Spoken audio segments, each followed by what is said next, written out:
الرحيم الحمد لله وكفى وسلام على عباده الذين اصطفى أما بعد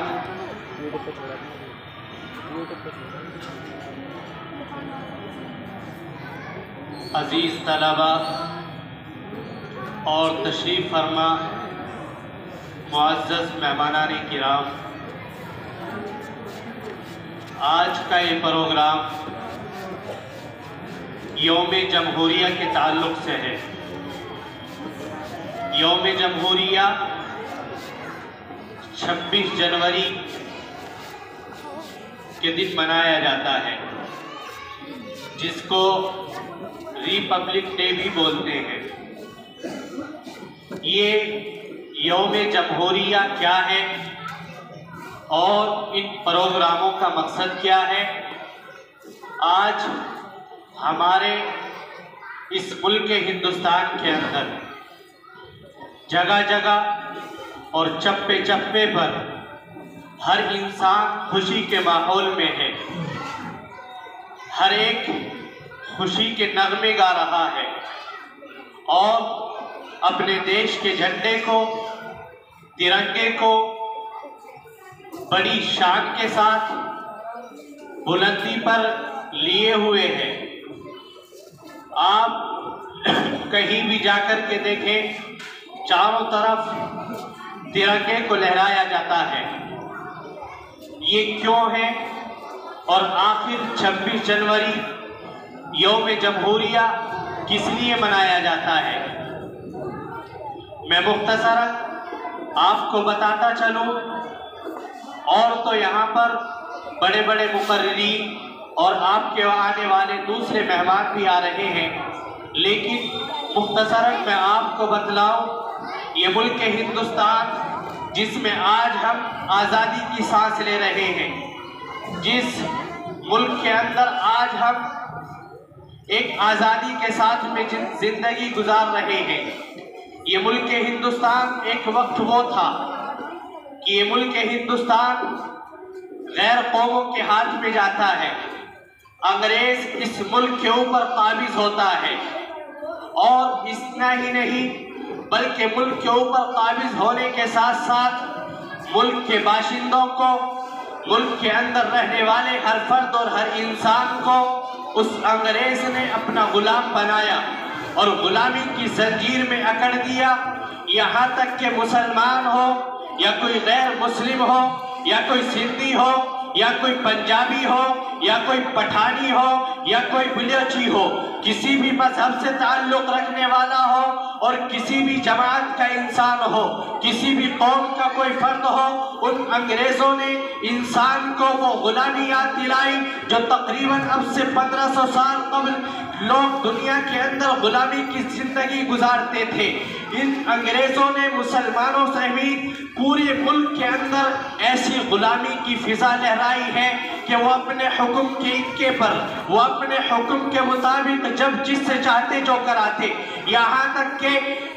کوئی انسان اپنے گھر کے اندر بھی اپنی نہیں چلا سکتا تھا، اپنے مذہب پر اس کو عمل کرنا تو دور کی بات ہے، لیکن ایسے وقت میں اور ایسے دور میں جب پورا ملک غلام بن چکا ہے، انگریز پورے ملک کے اوپر قبضہ کر چکا ہے، ایسے وقت میں علماء دیوبند کھڑے ہوئے ہیں، جدید علماء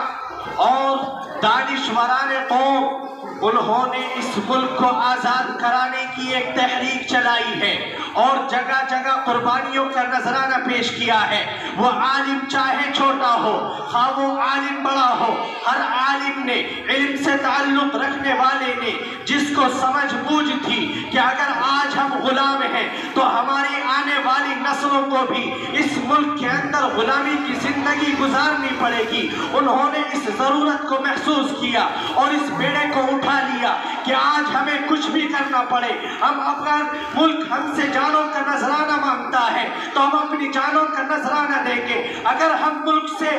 ملک ہم سے کسی بھی طرح کی قربانی مانگتا ہے تو ہم ہر طرح کی قربانی دیں گے۔ تو لہذا دانشوران قوم و ملت ملت نے اس وقت میں اپنے اس ملک کی خاطر، اپنے اس ملک کو آزاد کرانے کے لیے، اپنے اس ملک کی شان کو بڑھانے کے لیے، اپنے اس ملک سے غلامی کی زنجیروں کو توڑنے کے لیے اپنی جانوں کا نذرانہ پیش کیا ہے، اپنے مالوں کا نذرانہ پیش کیا ہے، اور یہی تک نہیں، اپنے پورے گھرانے کو اس ملک کی خاطر انہوں نے قربان کر دیا ہے۔ جب جا کر کے ہمیں یہ آزادی ملی ہے، جب جا کر کے ہم اس ملک کے اندر آزادی کے سانس لے رہے ہیں، یہ سب کے سب ہمارے اسلاف اور بزرگان دین کی قربانیوں کا نتیجہ ہے۔ 15 اگست 1947 کو بڑی قربانیوں کے بعد یہ ملک ہندوستان آزاد ہوا، اور انگریز اس ملک کو چھوڑنے پر مجبور ہوا۔ مجبوراً وہ الٹے پاؤں ان کو بھاگنا پڑا، اور یہ ملک اللہ کے فضل و کرم سے آزاد ہو گیا۔ اب ملک غلام نہیں، اب ملک کسی ذہنی کا شکار نہیں، کسی ذہنی غلطی کا شکار نہیں۔ 15 اگست 1947 کو یہ ملک ہندوستان آزاد ہوا ہے۔